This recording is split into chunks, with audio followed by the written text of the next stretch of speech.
ఇల్లు కట్టువారు నిషేధించిన రాయి మూలకు తలరాయి ఆయెను.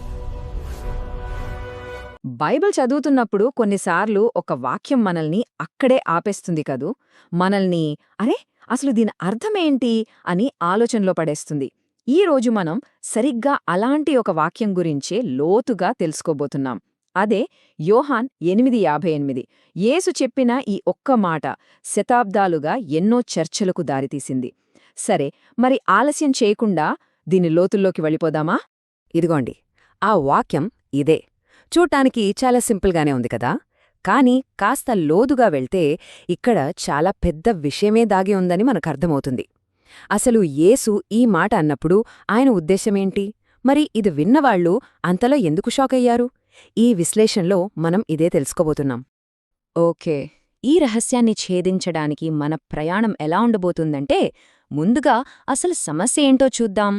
ఆ తర్వాత ఒక్కో ఆధారాన్ని జాగ్రత్తగా పరిశీలిస్తూ చివరికి ఒక స్పష్టమైన ముగింపుకు వద్దాం.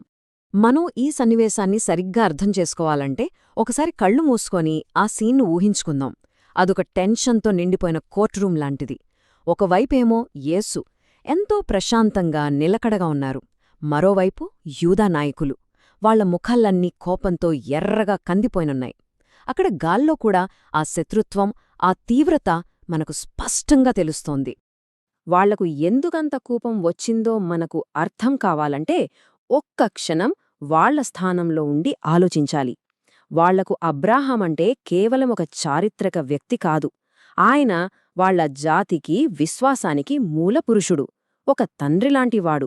అలాంటిది యేసు వచ్చి నేను అబ్రాహాం కన్నా గొప్పవాడని అని చెప్పడం వాళ్లను మొహం మీద కొట్టినట్టనిపించింది.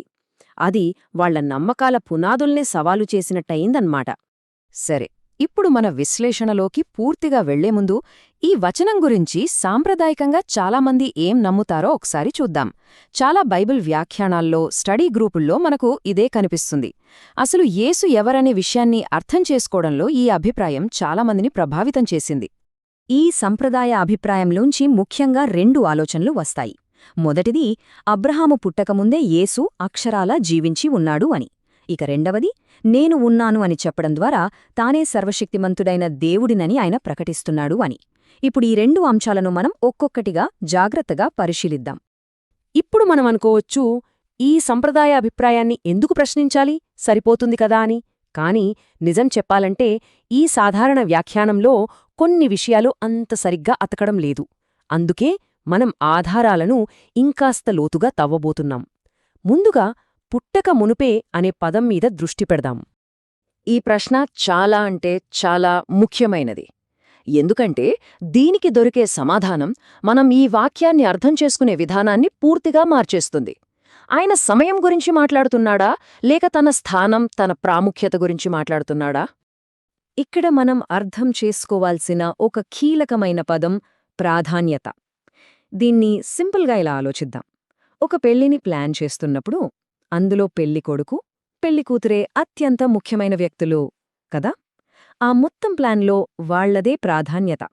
అంటే వాళ్లు పెళ్లికి ఆహ్వానించబడిన మొదటి వ్యక్తులని కాదు, కాని వాళ్ల పాత్రే అన్నింటికన్నా ముఖ్యమైనదని అర్థం. సరే, ఇప్పుడు బైబిల్లోనే ముందు అనే పదం కాలాన్ని కాకుండా ప్రాముఖ్యతను లేదా పదవిని సూచించడానికి ఎక్కడ వాడారో కొన్ని ఉదాహరణలు చూద్దాం. చూడండి, బాప్తిస్మమిచ్చు యోహాను వయసులో ఏసుకంటే 6 నెలలు పెద్ద. కాని ఆయనేమన్నాడు? ఆయన నాకంటే ముందుగా ఉండెను అన్నాడు. అంటే ప్రాముఖ్యతలో ముందు అని అర్థం. అలాగే దావీదురాజు సౌలు తర్వాతొచ్చాడు, కాని దేవుడు దావీదును సౌలు కంటే ముందుగా ఎన్నుకున్నానని చెప్పాడు. అంటే దేవుని ప్రణాళికలో దావీదు పాత్ర ఎక్కువ ప్రాముఖ్యమైనదని. చాలా ఆసక్తికరంగా ఉంది కదా. కాబట్టి ముందు అనే పదం ఎప్పుడూ కాలాన్ని సూచించాల్సిన అవసరం లేదని చూశాం. అది ప్రాముఖ్యతను కూడా సూచించగలదు. సరే, ఇప్పుడు మనం వాక్యంలో 2వ భాగానికి వద్దాం. నేను ఉన్నాను అనే మాట. యేసు ఈ మాటలన్నప్పుడు ఆయన ఉద్దేశమేంటి? ఇప్పుడు ఈ స్లైడ్ను కాస్త జాగ్రత్తగా చూడండి. ఎడమవైపున నిర్గమకాండంలో మోషేతో దేవుడు మాట్లాడినప్పుడు వాడిన గ్రీకు పదం ఉంది. కుడివైపున యోహాను సువార్తలో యేసు వాడిన గ్రీకు పదముంది. ఏమైనా తేడా గమనించారా? నిర్గమకాండంలో హో, ఓన్ అనే ఒక అదనపు పదముంది. దాని అర్థం ఉన్నవాడను అని. కాని యోహాను సువార్తలో ఆ పదం లేదు, కేవలం ఎగో ఏమి అని మాత్రమే ఉంది, అంటే నేను ఉన్నాను అని. కాబట్టి ఆ రెండు మాటలు అచ్చం ఒకేలా లేవు. ఇది చిన్న తేడాగా అనిపించొచ్చు, కాని చాలా ముఖ్యమైన విషయం. ఎందుకంటే ఎగోయేమీ అనేది ఒక సాధారణ పదమైతే అది దేవునికి మాత్రమే ప్రత్యేకించబడిన బిరుదు కాదు, అది ఎవరైనా వాడగలిగే పదం. అంటే యేసు ఆ మాట చెప్పినప్పుడు ఆయన నేరుగా తానే దేవుణ్ణని చెప్పుకుంటున్నాడని మనం వెంటనే ఒక నిర్ధారణకు రాలేమన్నమాట. మీకింకా స్పష్టత కోసం బైబిల్లో ఈ పదం వాడిన మరికొన్ని చోట్లు చూద్దాం. యోహాను సువార్త 9వ అధ్యాయంలో పుట్టుకతో గ్రుడ్డిగా ఉన్న వ్యక్తిని యేసు స్వస్థపరిచాడు. తర్వాత నువ్వేనా ఆ వ్యక్తివి అని అతన్ని అడిగితే అతను ఎగో ఎయిమీ అంటే అవును నేనే ఆ వ్యక్తిని అన్నాడు. అలాగే యేసుకూడా తన శిష్యులను హెచ్చరిస్తూ అబద్ధ మెస్సియాలు వచ్చి ఎగో ఎయిమీ అంటే నేనే క్రీస్తును అని చెప్పుకుంటారన్నారు. చూసారా, ఇది కేవలం దేవుడు మాత్రమే వాడే పదం కాదు, ఎవరైనా వాడొచ్చు. సరే, ఇప్పటివరకు ఎగో ఏమి అనేది ఒక సాధారణ పదం అని, అది యేసు తానే దేవుణ్ణని నిరూపించదని చూశాం. కాని మరి సందర్భం సంగతేంటి? ఒక మాటను దాని చుట్టూ ఉన్న సంభాషణ నుండి వేరుచేసి చూడలేం కదా. యేసు నిజంగా ఏం చెప్పాలనుకుంటున్నారో అర్థం చేసుకోవడానికి ఆ అధ్యాయంలో ఇంకా ఏమైనా ఆధారాలున్నాయేమో చూద్దాం. ఈ వాక్యం చూడండి, ఎంత పవర్ఫుల్ అంటే యేసు తన స్వంత అధికారంపై ఆధారపడి ఏమీ చేయడం లేదని చాలా స్పష్టంగా చెబుతోంది. ఆయన పూర్తిగా తన తండ్రిపై ఆధారపడి ఉన్నాడు. ఇది ఆయన తానే సర్వోన్నత దేవుణ్ణని చెప్పుకుంటున్నాడు అనే ఆలోచనను నేరుగా సవాలు చేస్తోంది. ఇది కేవలం ఒక్క వచనంలో మాత్రమే కాదు. ఆ అధ్యాయం మొత్తం మీరు చదివితే యేసు పదేపదే తన తండ్రి యొక్క ఆధిక్యతను నొక్కి చెబుతూనే ఉన్నాడు.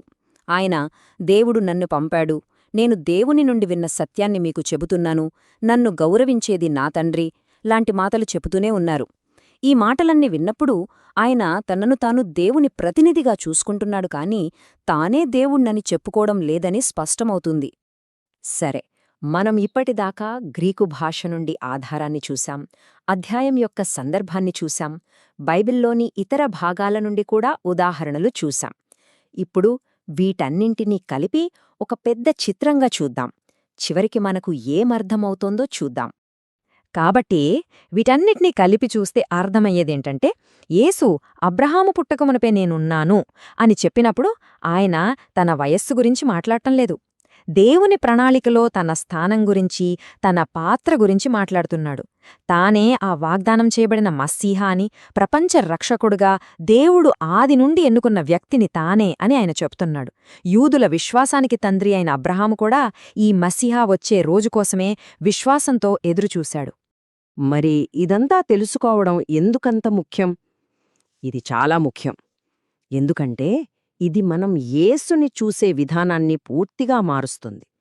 ఆయనెవరో అర్థం చేసుకునేందుకు ఇది సహాయపడుతుంది. ఆయన కేవలం ఒక తత్వశాస్త్ర చర్చ కాదు. ఆయన ఒక నిజమైన ఉద్దేశ్యంతో, ఒక ప్రణాళికతో వచ్చిన నిజమైన వ్యక్తి.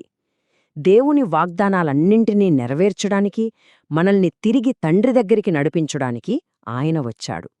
ఇది మన జీవితాలను మార్చగల ఒక శక్తివంతమైన సందేశం. కాబట్టి నెక్స్ట్ టైం మీకు బైబిల్లో ఏదైనా వాక్యం అర్థం కానప్పుడు, గందరగోళంగా అనిపించినప్పుడు ఈ విశ్లేషణను గుర్తుంచుకోండి. మిమ్మల్ని మీరు ఇలా ప్రశ్నించుకోండి, దీని సందర్భమేంటి? దీని వెనక ఉన్న పెద్ద చిత్రమేంటి? ఎందుకంటే కొన్నిసార్లు ఒకే ఒక్క వాక్యం యొక్క తాళం చెవి దాని చుట్టూ ఉన్న మొత్తం అధ్యాయంలో లేదా మొత్తం పుస్తకంలో దాగి ఉంటుంది. అలా వెతికినప్పుడు మీరు ఊహించని ఎన్నో కొత్త విషయాలు తెలుసుకుంటారు.